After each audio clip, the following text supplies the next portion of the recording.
Pour se dorer à présent sous le soleil du Midi, au milieu des vignes du Languedoc. Ici, les viticulteurs se sont dit que l'union ferait la force, et c'est l'héritage du jour.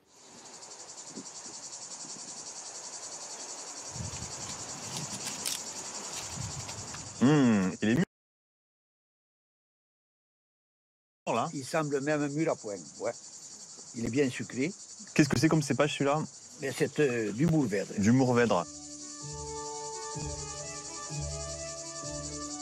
L'histoire du Midi des vignerons, c'est l'histoire d'un peuple tourné tout entier vers sa vigne, indispensable source de revenus, inestimable patrimoine culturel. Pris entre les vents frais de Méditerranée et une garrigue baignée des fortes chaleurs du Midi, le plus vaste vignoble au monde s'étend sur une large bande de terre entre Perpignan et Montpellier. Il a façonné les hommes et les femmes de ce territoire. Avec la vigne, c'est surtout un attachement viscéral. Quand la vigne va bien, tout va bien. Quand la vigne va mal, quand le vin se vend mal, quand la vigne est malade, rien ne va. Au cours des siècles, la vigne a enrichi les Languedociens et a soulevé les foules. Insoumis, frondeur, le peuple vigneron s'est insurgé lorsque son travail ne lui permettait plus de vivre dignement. En 1907, c'est la moitié de la région qui défile à Montpellier et qui obtient les premières réglementations sur le vin. Solidaire et uni, le peuple du Midi jette alors les bases de la viticulture moderne. L'histoire du Midi des vignerons a aussi façonné chaque parcelle de cette terre entre vignes centenaires et châteaux pinardiers et a vu fleurir dans d'innombrables villages des caves coopératives avec leur esprit unique d'union et de justice.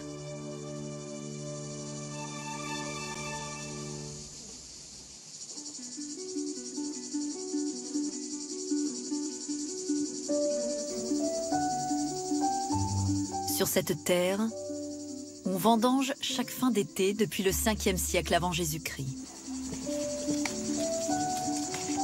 Le climat tempéré et sec, soutenu par les vents de tramontane, semble idéal aux Grecs puis aux Romains pour doter les coteaux du Bas-Languedoc de vignes.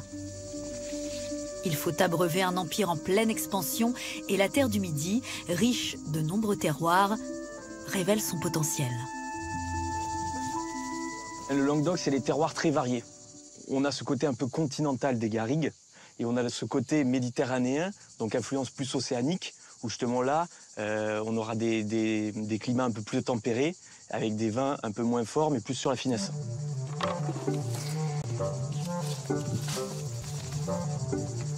Après les Romains, le vignoble du Languedoc perd en vigueur. Il faut attendre l'arrivée des moines pour redonner vie à la culture de la vigne. À Valmagne, en 1139, les cisterciens ressuscitent le vignoble de l'ancienne villa romaine et fondent une abbaye.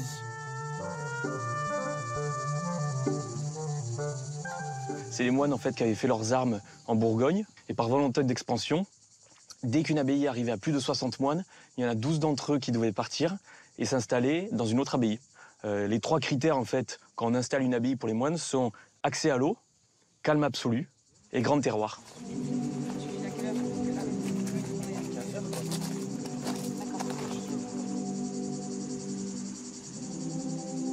Les couloirs de Valmagne résonnent des pas feutrés des moines qui font vœu de silence. Le travail de la vigne fait la richesse de l'abbaye et épouse parfaitement la philosophie cistercienne. Le rapport des cisterciens avec le vin, c'est le travail. D'ailleurs, il y a un dicton qui dit, alors c'est pas très facile, qui bon vin boit, Dieu voit. Voilà. Et donc ça veut dire que les cisterciens faisant toujours du travail à la gloire de Dieu, si on boit un vin qui est bon, et ben à ce moment-là, le travail a été fort, a été à la gloire de Dieu, et donc c'est bien. Voilà. C'est la qualité du travail, en fait.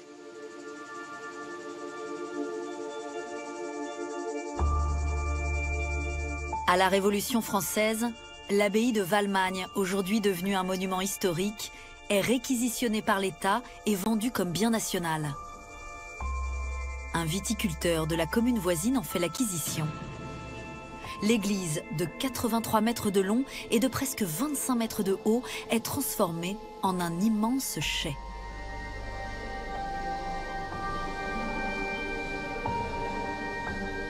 Donc ça, ce sont les foudres qui sont en chêne de Russie. Ils ont été construits sur place et sur mesure. Et d'ailleurs, on voit bien, avec l'incurvation là, de la pierre, qu'on a un petit peu forcé le bâtiment pour pouvoir construire ces foudres sur mesure. Ce qui est intéressant, c'est que ce sont des foudres qui ont une grosse capacité, puisqu'ils sont 400 hectolitres, donc c'est-à-dire 40 000 litres. Donc on se doute quand même un petit peu que ça exprime ce qui se passait dans le Languedoc à l'époque, à savoir qu'on était plus intéressé par faire des gros rendements, puis surtout qu'on en a 18 des foudres comme ça. Donc vous imaginez un petit peu la quantité de vin qui devait rentrer et qui devait être stocké dans cette église. Une fièvre productiviste s'empare bientôt de toute la région. Au XIXe siècle, avec l'arrivée du chemin de fer et l'industrialisation, le vignoble du Languedoc connaît une expansion inimaginable. Pour abreuver les ouvriers qui boivent jusqu'à 3 litres de vin par jour, les bourgeois investissent massivement dans la vigne. De riches hommes d'affaires s'improvisent alors viticulteurs et leur folie des grandeurs s'invite dans le paysage.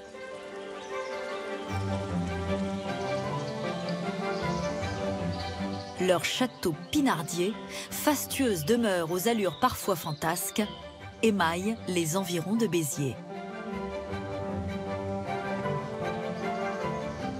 Il y a un proverbe qui dit qu'une récolte suffisait pour construire un château. La région est devenue presque de monoculture. Mais c'est dû justement à la puissance du vin, hein, sur le plan économique. Hein. Mais les parcelles avant qui faisaient du blé ou autre chose, on les a transformées, on a même à cette époque-là asséché des étangs, hein, pour pouvoir effectivement faire de la culture à l'intérieur. Au château de Grézan, c'est le bâtonnier de Béziers, Gabriel Mirepoix, qui investit avec succès dans la vigne. Il y fait construire un luxueux domaine aux toitures recouvertes d'ardoises d'Angers et au style éclectique inspiré de l'époque médiévale. Et on appelait ça en fait les folies bitéroises, quoi. Hein. Et chaque folie bitéroise était différente, quoi. Et chaque propriétaire voulait, en termes peut-être un peu vulgaires, mais en mettre plein la vue à son copain qui était à côté. On a voulu donner de l'extérieur une force de puissance, hein. Mais par contre, de l'intérieur, on s'est rendu compte que les 6 tours que l'on voit juste en face, hein, sont des tours en trompe-l'œil que l'on appelle, donc en fait elles ne sont pas fermées à l'intérieur. Un décor de cinéma un petit peu. À la fin du XIXe siècle, ces nouveaux riches du vin bénéficient d'un coup de pouce inattendu. Le phylloxéra, un puceron ravageur, n'a pas encore atteint la région alors que le Bordelais et la Bourgogne sont dévastés. Pendant plusieurs années, c'est dans le Biterrois, aux alentours de Béziers, qu'on trouve les derniers pieds de vigne intacts. Et lorsque le puceron finit par s'attaquer à la région, le remède a déjà été trouvé. Greffer des pieds américains résistants à l'insecte. C'est un miracle, en fait, quelque part. Hein. Les prix se sont multipliés par 4, hein, dans l'espace de très peu de temps. Donc, effectivement, il y a une richesse qui est arrivée, qui n'était pas prévue, d'ailleurs, au départ. Hein. Voilà, hein. Donc, qui a fait que cette région est devenue la région la plus prospère sur le plan viticole de France. Cette ruée vers l'or rouge n'est pas réservée aux bourgeois. Ouvriers agricoles, paysans, artisans, c'est tout le Languedoc qui s'investit dans la vigne. À Marossan, petit village à l'époque d'à peine 2000 âmes, 280 habitants achètent quelques parcelles de vignes. Mais ces petits vignerons peinent à écouler leur vin. Chaque personne avait sa petite cave dans son garage avec sa comporte, son petit pressoir et il vinifiait chez lui. Et donc tous ces petits propriétaires se retrouvent un peu isolés face à ces gros négociants. Ils vont se dire on va peut-être essayer de vendre ensemble. C'est la naissance de la première coopérative viticole de France. Un nouvel hymne solidaire et frondeur résonne à Marossan. Tous pour chacun, chacun pour tous. Ceux qu'on appelle désormais les vignerons libres franchissent une nouvelle étape en 1905. Ils mélangent leurs récoltes et vinifient ensemble un même vin coopératif. Dans ce midi rouge, le modeste village de Maraussan fait figure d'utopie solidaire. Il reçoit même la visite de Jean Jaurès, qui est en train de jeter les bases du Parti socialiste français. Jaurès, quand il vient à Maraussan, en même temps qu'il est ému par cette construction de caves communes, il est ému par tout ce qui se fait dans Maraussan autour de cette idée socialiste, en fait, de regroupement, de forces communes. Et dans le Languedoc, ça va essaimer. Donc, en fait, on arrive à un point où il va y avoir, dans un village, il va y avoir la cave, la mairie et l'église. C'est vraiment l'architecture d'un village du Languedoc. Au début du XXe siècle, le vin de la région coule à flot. On en produit tellement que le marché commence à saturer. Les prix chutent, les stocks s'accumulent. Une nouvelle concurrence déclenche la crise. Des faux vins, des jus alcoolisés fabriqués à base de raisins secs, de sucre ou de colorants. À Argeliers, petit village de l'Aude, Marcelin Albert, le propriétaire d'un modeste café, prend la tête de la résistance face à cette menace. Marcelin Albert est cafetier, vigneron. Ici, tout le monde a des vignes, en activité principale ou secondaire. Et lorsque la crise est là, lorsque le vin ne se vend plus, lorsque la cave est pleine, lorsqu'il faut jeter les vins à la rivière avant les vendanges, la situation est dramatique. La situation est dramatique parce que les gens se sentent touchés au plus profond d'eux-mêmes. Homme de théâtre à la barbe épaisse et à la voix rauque, orateur de talent, Marcelin Albert galvanise les foules. On le surnomme bientôt le prophète. Sa revendication est simple, interdire tout vin qui n'est pas issu de raisins frais. On le voit sur sa terrasse en train d'haranguer la foule avec la promenade pleine de monde, avec des milliers de personnes. Au départ, il était seul. Ensuite, ils sont 87. De 87, ils arrivent à avoir une organisation vraiment exemplaire. Et ils seront jusqu'à 600 000 à Montpellier.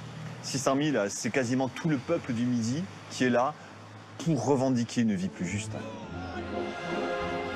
En juin 1907, 3 mois seulement après le début de la Fronde, le gouvernement cède face à la révolte. Grâce au soulèvement du Languedoc, la viticulture française est réglementée et le vin devient un produit contrôlé. À Argeliers, l'esprit de Marcelin Albert et de ses premiers partisans reste vivant. Depuis cette vigne aux 87 rangées, le petit village célèbre à chaque récolte la mémoire de ses aïeux. La vigne représente pour nous un patrimoine matériel avec l'architecture de tous nos villages. Et il y a tout un patrimoine immatériel, quelque chose qui est lié au cœur, qui est lié à la famille, parce qu'on a besoin pour vivre de racines et de rêves. Et peut-être que la vigne, elle propose tout ça. Les 230 caves coopératives encore en activité, si particulières à la culture languedocienne, rappellent que le plus grand vignoble du monde prospère aujourd'hui grâce au combat de tout un peuple. Qu'importe le flacon, pourvu qu'on ait l'ivresse.